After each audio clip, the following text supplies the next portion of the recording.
Hi, everyone. This is the Ego Project, and I am here with Cristine Seidel and Soulful Revolution's MJ Cranmore, and I am Lisa Heidel. So we are going to be discussing spirituality today and the ego. So hello, Cristine and MJ. Hello. Okay. Okay. Excited about this conversation for sure. What a fun conversation to have today. Oh, I think so. I'm very excited. And MJ, we're so grateful for you spending the time with us today. And I'm going to share your bio, and then I'm going to let you fill in the gaps. Okay. Sounds good. Okay, so MJ Cranmore is from Soulful Revolution, as I said. MJ was a TV news producer, media consultant, video producer, and marketing director. As her career progressed, she no longer felt satisfied in the field she was in and decided to explore a new life and career path that was more connected and more soulful. This drive to live a more spiritual life and be of service to others on a similar path led her to start Soulful Revolution, which now includes a very popular tarot reading YouTube channel, as well as online spiritual courses and workshops, including a spiritual business course, tarot certification, membership program for those who are seeking a spiritual community, and spiritual inspired products and recommendations. And what else you have to tell us there? Because that's a lot. Okay. It's a lot, but we have a good time. We enjoy ourselves. And that's kind of part of the spirit that I enjoy, being able to connect with people like you, and also being able to connect with people on the channel. I'm really excited this year because 2023 feels like a year of inspiration and of intimacy. I'm getting a really good connection with people after 2020 and 2021 was much more about distance. Now I feel like intimacy is a very important piece of the work. Oh, that's great. And are you seeing that through your audience? Are you seeing it through the people that you're collaborating with, or is it across all areas of your life? All of that. A lot of the work that I had been doing, most of the time I spend my time making videos for my YouTube channel, and I just became very aware of the space. And so we, in the past 2 years, have done much more with our Pathfinders group, our Empress Club, which is all about twin flames.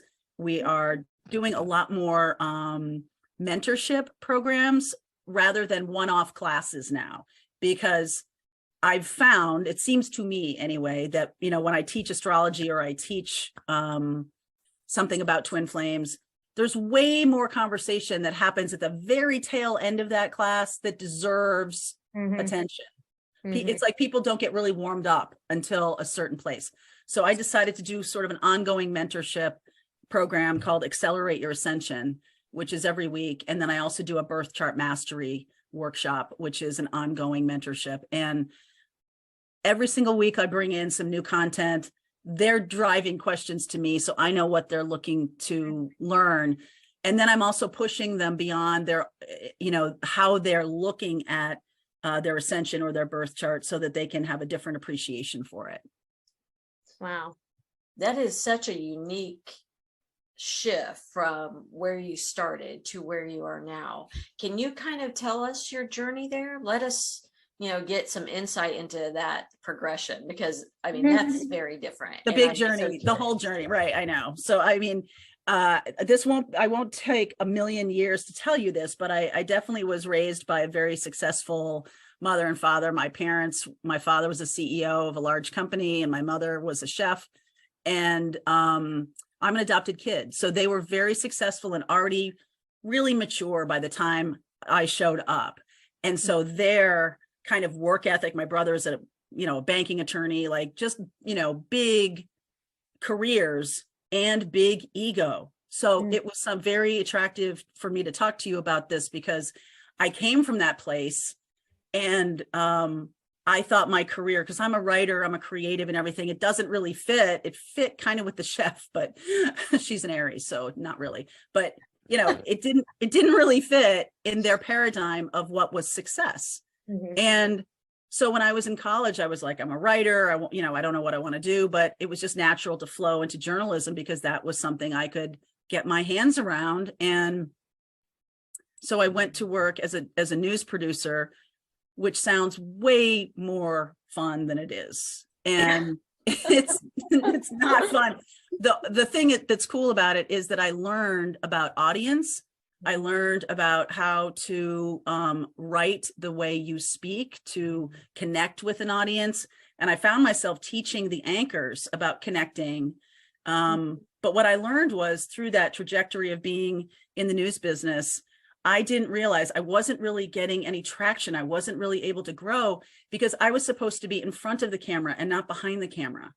And I only learned that through my own astrological studies about understanding my life path and my life mission and my purpose through North Node and through some other things. So working in television, I left the news business, but I still stuck around in television because you're used to it, right? You know, I used to make TV shows for Nesson in Boston and TV shows for local markets and things like that. And then, and teaching businesses about how to communicate on camera, because you might be surprised to know that not everybody likes to be on camera.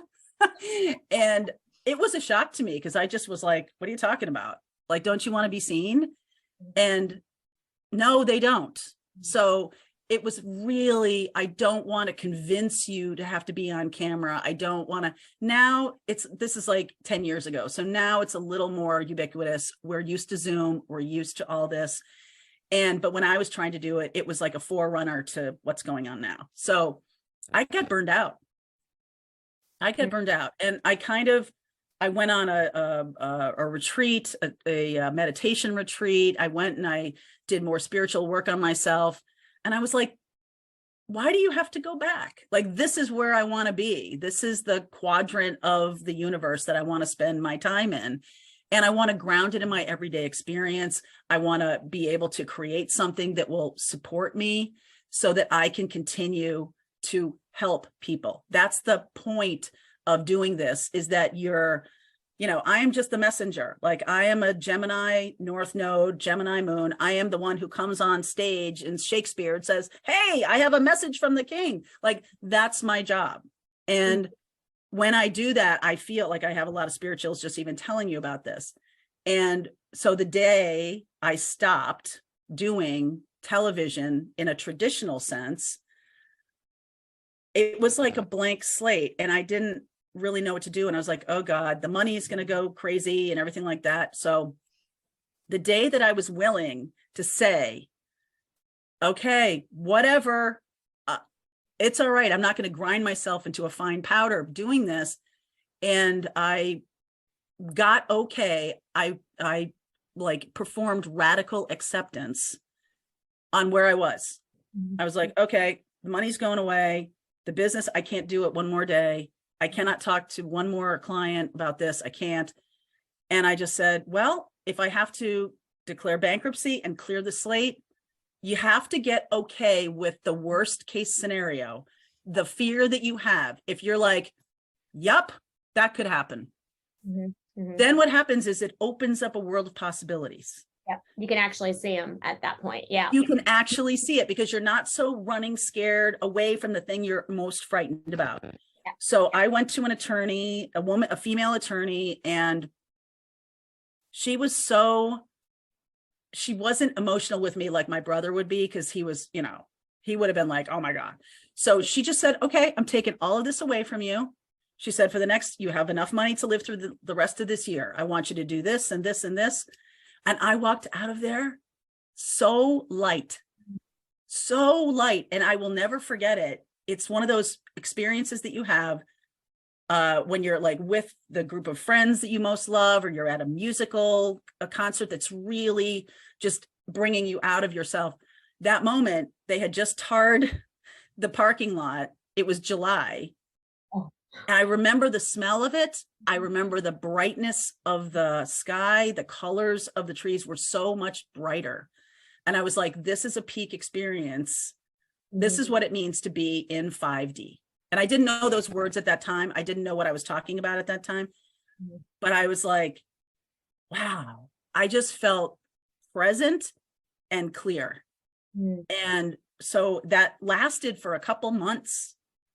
And I just went home and started playing around. I have all the stuff because, I work in TV and I have all the, I know how to put it together. Right. And so I'd been reading tarot since 1997. I'm like, that seems like fun. And I had one last project in Dallas, and I was coming home from Dallas, one last video project, and I was zooming around YouTube. Someone sent me an article about how tarot was so popular on YouTube. And I was like, I don't even know how that would work. And so I started zooming around on YouTube, and I found a couple people and I watched them. I spent a couple $100 watching them because I was giving them, I was paying for their products, paying for their extendeds and everything. And I was like, yeah, that makes sense to me. I want to try that. And so I came home and I made videos, and my first videos are still on the channel. I did not delete them. Go ahead for you. Yeah. That's my advice to people starting YouTube channels. Don't delete stuff from the beginning, because it's a growth thing for you too. Like you're going to see how far you've come. And I started posting, and it started working, and it started growing. And I was supposed to go back to the lawyer by the end of the year to file and everything like that. And when I came back to her, I said, I don't think we're going to have to do that, because this is already supporting me after only 2.5 months. Wow. Yeah. And it's grown since then. Wow, that's a very exciting journey there, because so many elements, you listening to your intuition, you taking that time for stillness, you feeling it in your body, and then through all of your senses, and you're taking a risk. So often we're like, well, I'll try it if it's going to work. Well, how do you know? How do you know? Exactly. And you were like, I don't know where this is going, but I know I can't go back. And I know I feel good doing it. And I know that when I feel good, I attract opportunities. I've known that about myself since I was little. And if I feel good and sparkly, then stuff shows up for me. And so you have to, and even in the middle of this kind of work and other kinds of work that are spiritual, I don't want to give anybody the impression that it's all fairy dust and unicorns all the time. I don't want people to be like, oh, how come it's hard for me? And how come, because everybody's journey is unique. Everybody's experience is unique. And I think that's one of the things that, like, in the spiritual business class, I have a lot of people saying, how do I know it's going to work? And I'm like, well, where do you want to go with it? What is your intention? You have to, I'm a Sag, right? So like you pull back on that arrow and you hit the bullseye, and then you've got to go get that arrow. So you've got to take steps to get there. You can't just like, hey, I want success. Like, because, what does that even mean? How are you defining that for yourself? Right. But I'm calling it in. I'm calling it in. And I've had to get a lot of people over the hump of this block around money in spiritual work. Because I am here to tell you, if you do not have something that will support you, you're not helping anybody else, because you're scrambling around and you're in a low space. So, right. I like that you said that you're in a low space, because I think that really corresponds with when you were talking about radical acceptance, that ruminating before you have radical acceptance. I mean, you're really just hovering in these lower vibrations, what if, and just all you can do is just see the fears in front of you. But that moment where you just accept, right? Yes. Like all of a sudden you've already moved up a vibration. I mean, and at that point, you can see a little bit more clearly, you can see more positively. It's not going from, this vibration to, like joy yet, but just in that shift. And I think that was really cool to bring that concept into this conversation, is just not hovering in that space, because it really will keep you there as a blockage to moving forward. Absolutely. And this channel has been going on for 5 years. This year is a year of, like I said, intimacy and moving in a direction of, all right, what is going to help the most? Maybe it's outside of what I normally do. Okay, well, that's great, because that means I have to learn something new. What is going to help folks the most? The people who are coming to the channel, what are they saying to me? Because it is my job to lead. It is my job to be a leader, but I also, leading is listening too. Like leading is listening, and they're the best ones do listen. and are aware when they're being people pleasing versus when I'm doing something that's constructive. Right. Absolutely. Yeah. That people pleasing is part of that ego work we have to go through. And I think, I'm curious to know, how do you define spirituality? And then maybe a little bit of like how you believe ego work had to kind of, how you had to grapple with that a little bit as you leaned more into spirituality and then spirituality as a business, right? It's tough because spirituality as a business can hook your ego quite a bit. And I've had some experiences here in the last year, so I'll explain that. But, my definition of spirituality is really your awareness and practice of your constant connection to spirit. It's the practice. It's constant. It always talks and it always reaches out to you. It's always communicating. And that's the one thing that I feel like if I can just make that little connection for people, if they can learn to hear their intuitive voice when they're peaceful and calm, when everything's cool, then when everything hits the fan, they know what it sounds like and they're not lost. That's true spirituality, because the voice is quiet, non-judgmental. It's always nurturing. It's always supportive.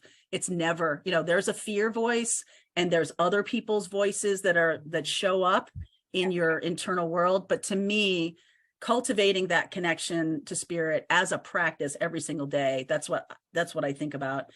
And I forgot your second question. and just about like how, ego,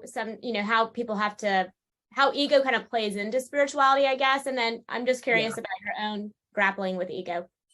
It is, to me, it's like a lot of the work I have done has been about the divine feminine and divine masculine and how we're integrating those two things, and how you can see in the world, the masculine is changing, the feminine is on the rise, and the masculine is having to deal with that. They're not super happy about that. This is not about gender. This is energy. And, it really is something that especially when you define your spiritual work as a business, right away, that term is loaded with ego, because we have this idea about hierarchical experiences and all of that. My father, an Aquarius, awesome, was CEO of AMF, which is American Machine and Foundry, which is the bowling ball people. And they almost ruined Harley Davidson, but that was not my father's tenure. So I want to make sure everybody knows that. But Aquarius is about, how can I be of service so all boats rise, right? He was that guy. He was the guy. I mean, he was from Michigan, so he was very immersed in the culture of the unions in Detroit and everything. When that started happening, his brother was an organizer. So there was this idea of, how do we create more of a flat organization, more of an egalitarian thing? And he never really, for as smart as he was, as driven as he was, I mean, he was a very self-made person. He was always engendering or supportive of the energy of, why not? Let's give it a try. And it was like, it empowered the people who worked for him. It also empowered me, because he wasn't there saying, no, you must listen to how I say it, how I pronounce it. So the hierarchical stuff that we're upending right now, that is all changing. We're moving away from that. We're moving into a different kind of we're not going to be defining ourselves by our job titles anymore. It's going to compassion, doing things for the collective, being of service. All of those things are going to take the place of these narcissistic paradigms that we have, where we revere people who cheat on their taxes. We revere people who screw other people. We revere this. We think that's part of being on the top. And it's just so disgusting. It's so negatively impactful of millions of people all at the same time, shockingly. Like, you're just like, wow, this one thing that this person did just rippled across all of these people's lives. So I feel like he taught me a lot about that. My mother taught me a lot about creativity. My brother taught me a lot about structure. So as a creative, those are really helpful things. And I feel like this past year, we've had a scenario, and it's taken me a long time to realize this is not necessarily about me, which is ego work, where we had 2 years where people were watching YouTube like crazy. Like it was I've watched everything on Netflix, so I'm going over to YouTube. So our numbers were super inflated because of that, right? Yeah. And so then in 2022, people started to revenge travel and started to get out and no more watching anything. And I was in that place of like, I don't want to tie people to tarot readings the rest of their life. I want to empower you to have your own intuitive sense about this. So if you resonate with a reading, it's you, it's not me. Like that, you need to see how much more powerful you are than you think. Mm-hmm. And when the numbers came back down to earth, it was terrifying. And I was like, am I doing this wrong? What am I doing? You know, and still like it can still kind of twist you around a little bit, because you get to a place where, you know, don't believe your own press release. Like don't you can write whatever you want about all the sparkly things, but like at some point you have to recognize that people are seeing you as a highlight reel, not as what's really going on. And a lot of the mentorships, I really want to share what's really going on. Yeah. And I think that part to me is it's not, there's no such thing as egoless, because that's what gets you out of the bed in the morning. That's what moves you around during the day. But like narcissism and other things, there's spectrums to it. And so, you know, we can appreciate that, appreciate good work, thank ourselves for doing good work, thank our connection for helping us do the good work, and put credit where credit is due, right? Like it's not just me, you know what I mean? Like there needs to be other stuff in that, that equation. Yeah. And I think you're right. You know, when you talk about spirituality, I think, you know, historically, you know, after we moved into the patriarchal, you know, system, you know, the feminine type of spirituality, the esoteric, you know, very intuitive type of practices was shunned and considered dark, right?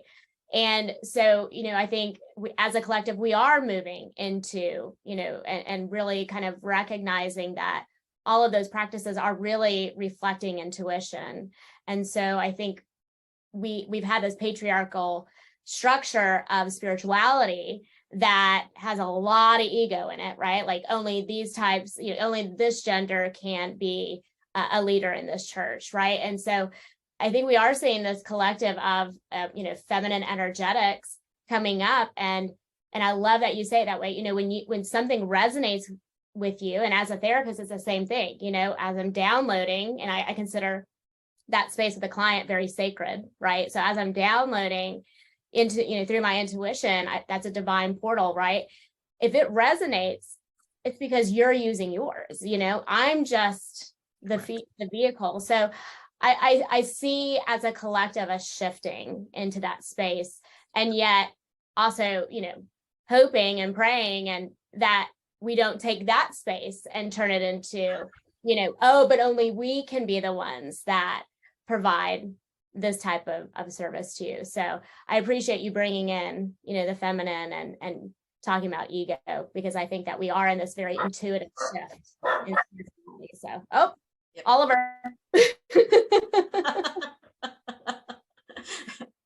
I think that was just agreeing with everything that was just said. Yeah. We concur. Charlie, that's Charlie. Oh my God. Okay. Oh no, that's Oliver. Okay. Okay. Oh God. You know, it's Instacart. Okay, go ahead. Brought to you by Instacart, which may be actually one of our sponsors. So that actually works out very well. Okay. We know we're inserting that there. That's right. You know, I love what you both said, because I think so often there is a sense of othering with people, like those are spiritual people. Right. And then the, you know, other people's ego gets kind of like, oh, you know, they're silly, you know, that type of thing. And or the other way, where, well, we're spiritual, so those people in corporate or business, you know, that's them over there. And, you know, I believe, you know, that we're all spiritual. This is part of who we are. Dr. Lisa Miller, who wrote The Awakened Brain, is actually doing research on neuroscience of spirituality, and researching that they can actually see this in the brain where people have a spiritual connection, and that people who have a spiritual life, and we want to, differentiate between spirituality and religion. Sometimes they go together, sometimes they're very, separate. And, they're finding these people are more resilient, that they actually are more collaborative, innovative, they have a bit more grit. And so I think when we, marginalize the idea of spirituality, push it to the side and say, well, that's just something that, people do, well, we're completely disconnecting ourselves to the human experience.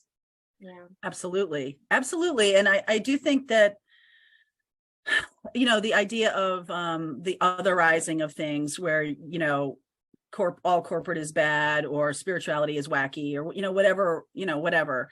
I mean, I definitely like to bring in, I am all air and fire. I have very little earth in my core birth chart, but that's what I need to bring in, is the balancing of that. And so I do a lot of, on purpose, I do a lot of telling of stories that are showing like real life practical experiences or practical applications of things, and also like how spirituality can be folded into their corporate job or their whatever. Like, you do not have to leave and go to Tibet. Okay. You just don't have to do that. And you also you don't need a lot of flowing robes or anything like that. Like, that's just not necessary. And so many of the people that are on my channel over the last 5 years have all said to me how kind of cordoned off their spirituality has been away from their life. And when they incorporate it, how much different things, learning about energy and learning about dealing with energy vampires and dealing with your own belief systems and being around other people who have really radically different belief systems, which is a good thing because then we can learn from each other. But also there's the climate of a lot of kind of people coming at you, like how to protect yourself and how to keep yourself, because people are going to do what they're going to do. You're not going to be able to, boy in the plastic bubble, you're just not going to be able to do it. And that's not your purpose anyway. Your purpose is to be out in the places where those people who are living in darkness need to see the light. You cannot, this whole idea of an ivory tower and I'm staying away from other people, it's the opposite of what we really need to do. Okay. I have one of my cousins who just passed away last year. She was a Carmelite nun, and she took off her, she called it the penguin suit, right? And she went to the South Bronx and handed out condoms to hookers, because she was like, that's where we need to be to help people who are not connected yet or not able to help themselves yet or whatever it is. And if they are able to help themselves, good, I want to be there to support them. Yeah. And so she was doing a lot of this work in like the South Bronx and in different places that were challenging. And she would always get a little blowback from other nun friends who were like, why don't you just stay in the system? And why aren't you doing this? And she's like, where would Jesus be? I'm going to be where he would be. So I loved her for that. I thought that was the most remarkable expression of her love for humanity in a place that really mattered. Oh, thank you for sharing that, because I think that is such a perfect example of, so often people think, well, if I'm have a purpose-driven life or living my mission, that it's going to be on YouTube or doing a podcast. And right now, that's the way the three of us are feeling drawn. But going and handing out condoms is important. That's on the ground work. That is keeping people safe and healthy. And that is as strong of a mission as what anyone else would have, right? Like, absolutely, on a public forum. So Cristine, can you talk a little bit about what you see with clients who maybe come in and, they're like, I feel like I have a purpose, I just don't know what it is, and I feel lost. Can you speak a little bit to that through the therapeutic area? Sure. What I love about these types of clients is because they've been hearing the whispers, right? Like the intuition is whispering to them, so they're getting these little nuggets of like, something's just not it's not working for me. You know, I'm sure MJ, you know, in your business, you know, spiritual business class, it's the same thing. It's kind of like, I'm just no longer available to keep showing back up in this way. And it really is that intuition trying to say, come back to self, come back to source, right? But since we are in this shift of, you know, from this very ego driven, and when we say ego, we're talking about from the secular, not the therapeutic definition of it, you know, having a wounded ego and needing to be superior to others, right? To listening to the whispers of like, but there's more than that. There's more than what I've been told there is. And it's really just the calling back to self. Now we're shifting, but again, we don't know how to shift like in a fluid, incremental way, because we're such a consuming, you know, we've been conditioned to just consume and then do. So this is a season that does take a while. And I really do think some of the modalities we have, like I like to use the body graph, and I like to use a lot of very intuitive practices, hypnotherapy and internal family systems, for them to really get in touch with that, but also help them understand like this process is not going to be like that. And that we have to really listen before we start making movements. You know, action, you know, we have you know, awareness, acceptance, and then action. Sometimes acceptance and awareness are really a big piece of that process. Action starts going really quickly once we are very clear on, you know, this feels right to me right now. And then all of a sudden you're available to respond to an opportunity, you know, so really leaning into that. But I think that, you know, kind of like what you said, MJ, I think as people start hearing the whispers, they do feel like, oh, well, I've got to leave my corporate job and I've got to go become this, I'm going to go follow this guru. And I'm like, no. Say no to the gurus right off the bat. No. Give yourself some time on that. Definitely. I mean, so in the spiritual business class, I kind of moved into a little bit of an astrological thing. I wanted to give people some more concrete. I didn't want to be like, just sit and meditate. Like I wanted to give them something that they could actively chew on a little bit. And so I did use astrology as a tool. And I have used QHHT, past life regression. I have used soul retrieval and some other modalities within those, you know, these Pathfinder groups and other kinds of things that we're doing. But, you know, so I have been teaching a lot about something called the North Node in your birth chart, which is your karmic mission on this planet. And it's sort of like in past life regression, everybody thinks they're Cleopatra. Everybody thinks that they're supposed to be some kind of guru. And I'm like, you do realize that some of the most powerful people on this planet are not so loud. They are persistent, consistent. They are high vibration. They are meeting spirit where it finds them. So I'll never forget this woman who had a North Node in the 6th house, which is the house of routines and our 9-to-5 day job and everything. She was like, it's so boring. This is so boring. I'm like, listen, that house is the house of healers. And if there's any place that needs a healer, it's corporate America. So you don't be in the, right? Just what I was talking about with my cousin, like be in the space of where you are, wherever you are, there you are. So do that. And what will happen is if you just, you know, you're an accountant at, you know, some firm, or you're working in marketing in some agency or whatever, if you can inject that notion of compassion, if you can inject these values that we're talking about into the experience, you are on the front lines of that. You are absolutely there. You are not responding to people who backbite or who gossip or who do, you're not doing any of that. You're bringing a light to a place that needs it. Because we do need, those functions are important in our society. It's not about dumping everything and going to Tibet, like I said. And sometimes I tell this story a lot. Sometimes people's service, there as a sacred servant, sometimes your service is just to witness other people's experiences. We do not feel seen. People do not feel seen. True. And I swear the grocery store is the best place on the planet to go around and just, you know, oh, wow, I love that blouse. Like, honestly, like from a place of legit, like sometimes I don't see anybody I want to talk to, or sometimes everybody's too, you know, And sometimes I'm in a rush, but if I see somebody or I'm talking to somebody, I will definitely be in the moment and witness whatever is going on with that person. And I feel like that has impact. I may not even know what you don't know what it is. And my mother used to say it all the time. She's like, darling, they'll get theirs, good or bad, and you may not be around to see it. So don't worry about it. It's not your job to pay attention to that. Yeah.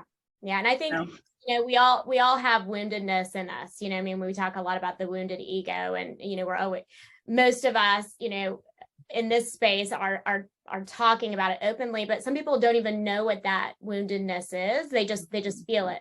So when you can show up in a space just to see them and hear them, that's attending and tuning into them. And we don't do that enough as a collective.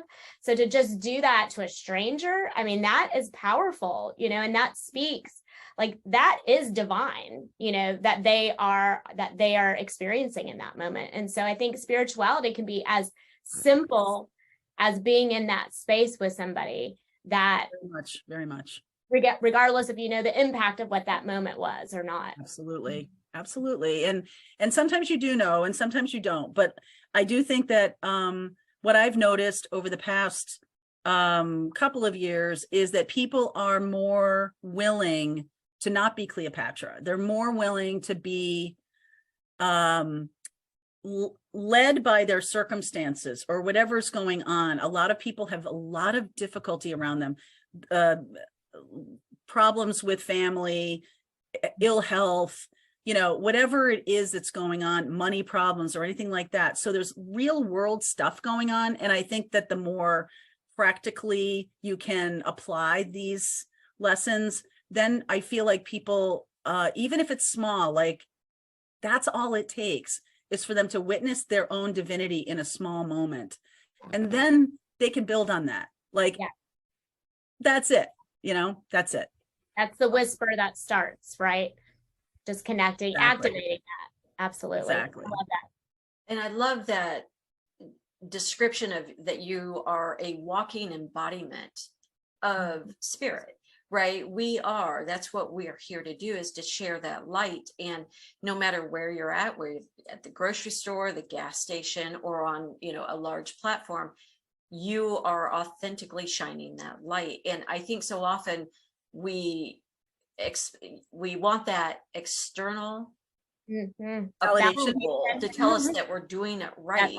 Well, if that goes out from inside out, we know we're doing it right, because it feels good inside our bodies. And we're so disconnected from our bodies, right? We're all up here. Yeah. So if we learn how to get still and really feel into our bodies, then we know when we're living our truth, because it feels good. Yeah. And a lot of people, I mean, I'm sure won't come as a big surprise to you, but there are a lot of people who don't like that feeling of feeling good. They feel guilty. They feel like something else should be going on. They feel like that's very self-indulgent. It depends on their own family systems. But I've definitely come across that there's this sense of like, I have to do something external for somebody so that I can feel like I'm moving in my direction. But a lot of times it really empties their cup too fast, and they're not filling their own cup because they've been told it's selfish. This is back to other people having ego and not allowing for others in their, young children or whatever, not allowing for them to take or pay attention to the self, because that's selfish. And I was always like, I think selfish gets a bad rap. Like, I think if you are not having some self time every single day, you're going to run aground. You're going to burn yourself out. And if that self time is prayer or creativity or whatever it is, no matter what, that's filling the cup. And so you need to do that. And I told the story about the lighthouse. I'm sure you've heard the story about the lighthouse, that the lighthouse stays on the beach solidly. It doesn't run up and down the shore, waving its arm. It stands there and shines the light. And so there's three kind of boats.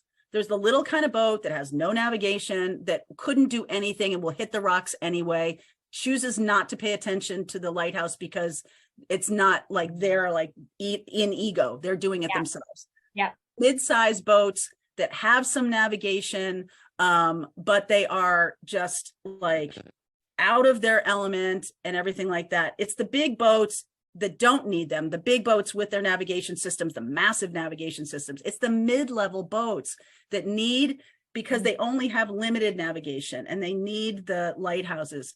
So don't be concerned that people hit the rocks. People are going to hit the rocks. Not everybody's going to listen to you. Some people are all like beyond you. It's okay. It's true. There's people beyond you. There's people behind you. It doesn't matter. But if you're running up and down the shore trying to get everybody into your navigation system, it's not going to work. And you're not going to help those boats in the middle because you're running up and down. And so the people who really need you won't find you. So I feel like we have that here in the Bible Belt. Running up and down, you know, running up and down. You know, I love that because it's so true. And we forget so often, you know, that our only job is to live a bright light life, right? We are supposed to be lit up. We're supposed to be excited about what we're doing. And that's enough. We don't, that's enough right there. You know, whatever you're doing, if your mission is to, you know, plant a garden, as long as you feel lit up doing it, you're going to pull people to you because they're going to want to be in that light. Right. And not to have such an external, was hard for me. And I will say this, not to have such an external definition of success that only when someone else recognizes it or pays for it or is happy about it or says what a good job I'm doing, is it a good job? That externalized version of that is meaning that people are losing their way because they're running around searching for, how do I get more views on YouTube versus how are you helping people? Yeah. How are you helping people? So it's really hard to stay away from that, you know? It is tough. Yeah, when you get out of balance, when you find yourself focusing on the likes and the subscribers and the, you know, the positive feedback, when you do get out of balance, how do you right that? How do you right your ship back to that alignment? It's a big challenge, especially because the channel took off so quickly and I wasn't expecting it. I didn't think this was going to be my job. I didn't think I was just having a good time. And all of a sudden it started really to expand and grow. And I got excited and I'm like, I want classes. So I was getting excited. I wasn't dipping into ego until I hit the first challenge. Then I was dipping into ego because when it was fluid and flowing and everything, I was super grateful. I was like, oh my God, this is fantastic. But then when I hit a little bit of a problem, then all the recriminations started happening. Like, it's your fault and you're not doing it right. And you've not read enough about YouTube and you're blowing off the algorithm and you're not, all of these things. And I was like, okay, what would happen if this went away? And it took me a year and I don't even know if I'm 100% there yet, but it took me a year to say, then I'll do the next thing.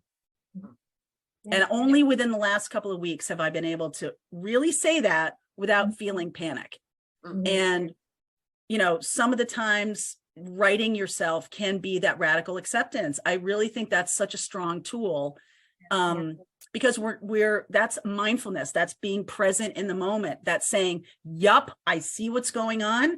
I'm not validating it as good or bad. I'm not judging anything. I'm just saying, this is the circumstances, because you can't pivot. You can't pivot if you're still like running in the car. Like, it's really hard to do that. It's really hard to move the car 3,000 pounds around a corner if you're really still going in that direction. You're like skidding and everything like that. But when I realized that you could just stop and be like, okay, this is where I am.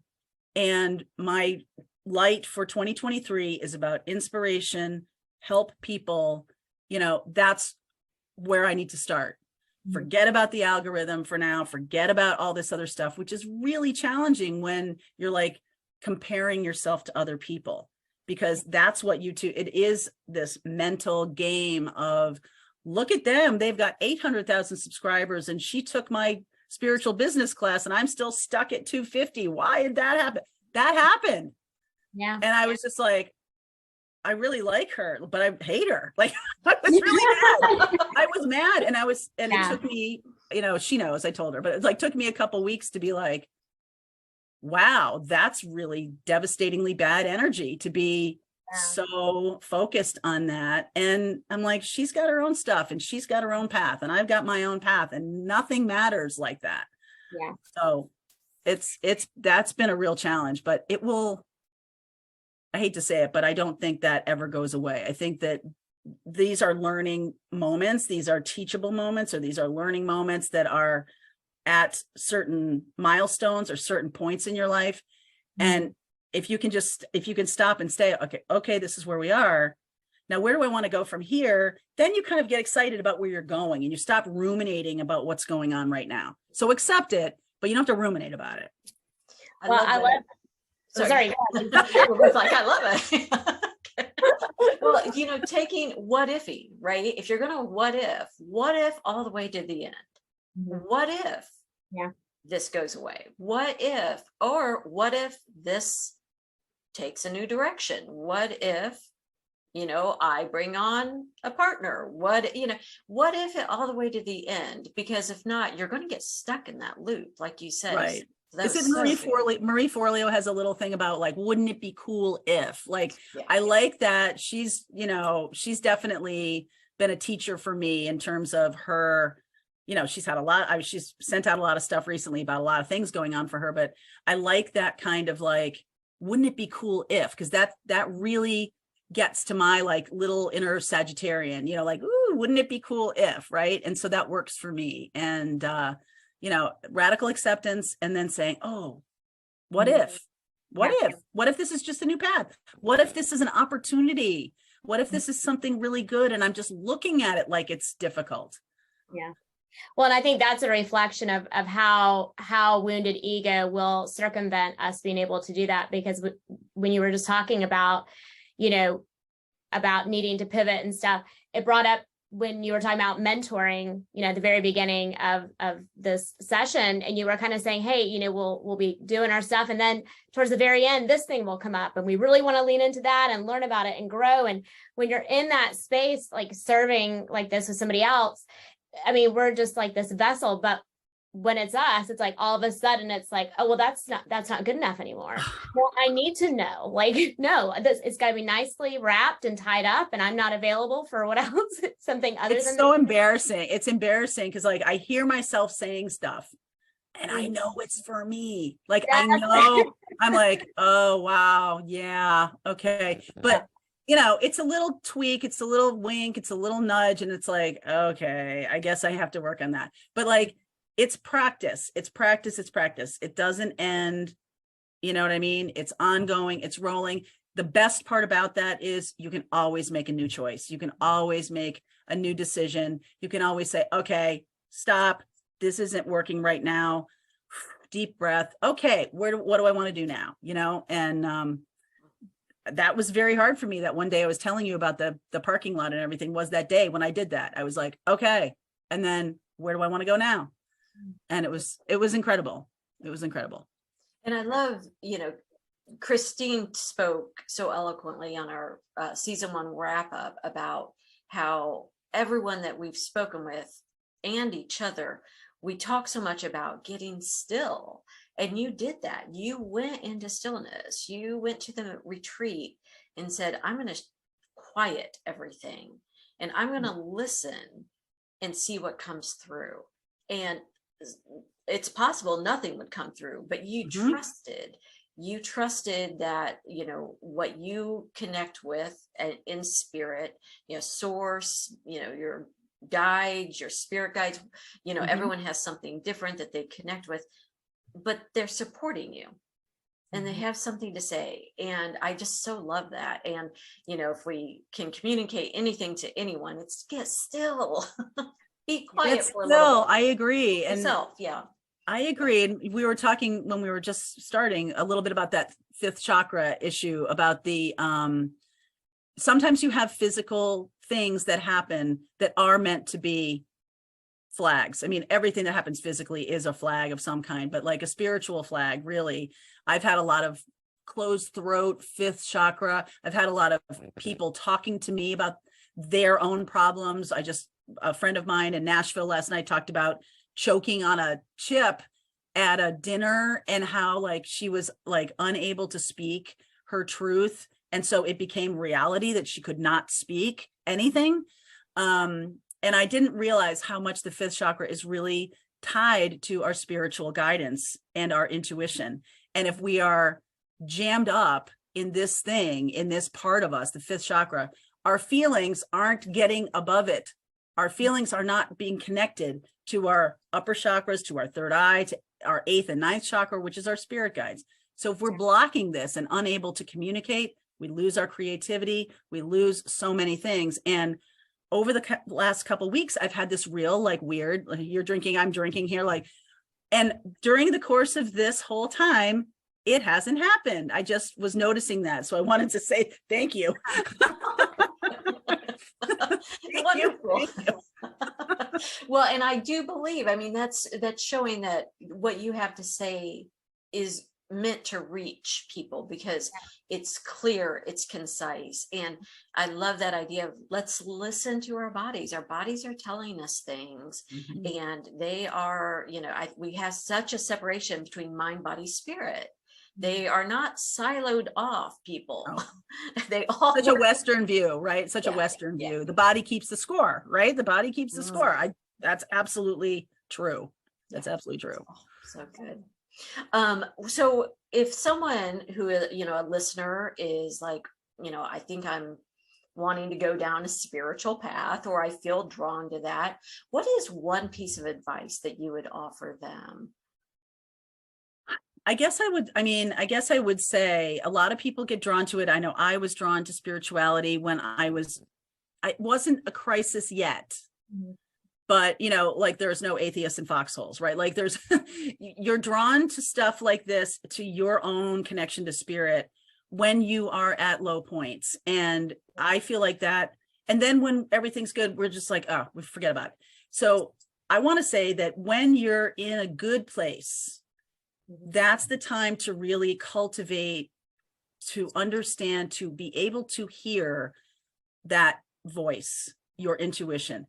Pay attention to what it sounds like, because when you're in the foxhole again, there's loud voices, there's lots of noise.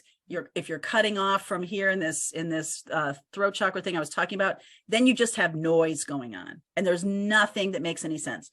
So when things are good, that's when, you know, and everyone's like, oh, meditation and everything. I'm like, listen, I know you feel that way, but here's the thing. Just consider it relaxation. You're trying to make it a job. You're trying to put too much on it. And if it can just be about a moment in time for you to connect with yourself and just check in with your body, what's going on with my body, deep breath, say a little prayer, you know, be grateful for whatever's going on today, and then go on with your life. Like, you don't have to wait until you get some kind of giant piece of guidance that shows up. Just do that in the morning. I don't like to get out of bed quickly. So I wake up at like 5:30-ish, take Charlie out, get myself a drink, go back to bed. And I'm still kind of in that like theta place. Like I haven't really woken up and I'm just laying there and I'm enjoying, do a reading for myself. I do a little meditation. What do I need to know today? And I just let myself gradually get to the place where, okay, Charlie, it's time to go for the walk. And I realize that that's how I've designed my life. So you may not be able to do that. You may have life demands, responsibilities early in the morning that might not be for you. But find time that is for you, because if you have kids and if you have responsibilities, you have job, you have family, you have health issues dealing with your parents or whatever it is, there has to be a moment when you connect to yourself. That's filling your cup. Yeah. That is filling your cup. So you will have the wherewithal to deal with a situation that may have gotten out of hand if you weren't more present in the moment. So that's my biggest thing, is just give yourself 10 minutes at some point during the day, sit down, do some deep breathing. There's always ways to go deeper into meditation and everything. But for now, don't expect, to become Moses or anything like that. Just don't put so much pressure on yourself to know the answer every single moment of every single day. Very true. Yeah. It's so interesting because I think so often with our, jam-packed lives, everything that we do, we feel like I better get something like cause effect, right? I better get an immediate something that's going to. Very transactional. Yes. Yeah. And, if you're trying to have a transaction with spirit, you'll get one. It may not be the one you want, but yeah. Exactly. And, and I think it is that whole, like, okay, here's a cookie, give me a cookie back, that type of feeling. It's like, no, it's a spaciousness. It's allowing that and bringing in that connection. So thank you so much for sharing that. That's such great advice. What you shared, like, just give yourself a little break. I mean, I talked about my family a little bit, but one thing I do know about my family is, even as great as my father was he passed away from ALS when I was in high school. And, he was somebody that when he would walk in a room, I had to look busy. Productivity was really important. And I have learned that what toxic productivity can do, it can just keep draining you. So I've really had to work on that, to not hurt myself or berate myself or be angry at myself because I'm not jamming productivity into every single second of every single day.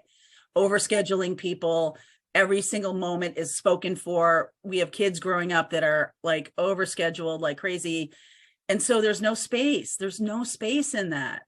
Every single part of our house has furniture in it. Everything has stuff in it. Like, it's okay just to not have that. And it's a very Eastern versus Western kind of way of living, but it's becoming so much more common. I think this is really mainstream now. I don't think that, 10 years ago or 15 years ago, when I first, my spiritual awakening was in 2008. It started in 2000 and I shut it off for like a long time. But that 2008, when the banks fell off a cliff and everything, went crazy. I had that moment of like, well, okay, I don't have to go to that job anymore because it's gone. So, so what now? And so, but you do have that, you have them period. And I'm like, wow, it's cycles, right? You just cycle through these things and you're like, how come I couldn't perfect it back in 2008? You know why? Because you were at a different level. You need to learn different things. This is different than then. It's okay. Just giving yourself permission to take in whatever needs to be taken in. Yep, exactly. I agree. Yeah. Do you have any questions for MJ, Cristine? Well, because I'm such a human design junkie, I need to know what your type is. I'm a, what is it? A manifester. Manifesting generator. Yes, manifesting. Yes, I knew it. Me too. I'm a manifesting generator. Yes, I am. I love it that you're a feeling human as design well. junkie. I love it. I love it. Yeah, so fun. Yeah. I was like, oh, there's that sustainable energy. I see it. 100%. That and just a wide berth of knowledge and of it, like experiences. informing. Yeah, I love it. Yeah. Oh, so good. Okay. Well, I thank you so much, MJ. We're going to put all of your information in our description with your courses, your certification, your workshops, how people can find you on YouTube, how they can get a deck of those amazing tarot cards that she designed with a fellow art. Who's the artist again? The artist is Juliet Gilden. She's in Baltimore. And I just think she's fantastic. A lot of the artwork is very, I'm going to say childlike when I look at it, but I realized that the deck is about inner child work. I didn't even know when we were doing it, but it is. And I was like, oh, wow. I didn't realize it till after it came back from the printer. And I'm like, we're talking about shadow work today. This deck is about inner child. Oh my God. Like, I didn't even realize. Yep, I'm getting this. Oh, you need them. I want them to. And she also has amazing prints of the cards. Right. Oh, right. I really, yeah. And they're so bright. I love the Vibrant colors. I love it So too. good. I love Yeah. it too. Juliet's awesome. Juliet is really awesome. So, but once again, everything will be in our description. We would love to have you back, MJ. Thank you for having me today. This was super fun, you guys. It was so great to meet you and talk with you. And I just enjoyed every single second of it. Yeah, I think we definitely have another episode of spiritual business for sure, how to do it ethically and, spiritually. So I'm right there, baby. I'm right there. I would love to explore divine feminine and masculine with you. Yeah. Oh, that would be terrific too. I'm in. Too. Yeah. Okay. Oh, thank you so much. All right, everyone. Thank you so much for joining us. Once again, MJ's information will be in the description, as well as how, more about Cristine, more about me, and make sure to like and subscribe. We so appreciate it, so we can reach more people, the people who are out there and don't know they need to be listening to MJ, but now they do. Okay. Okay. All right, everyone. We will see you next time. Thank you so much. Bye-bye.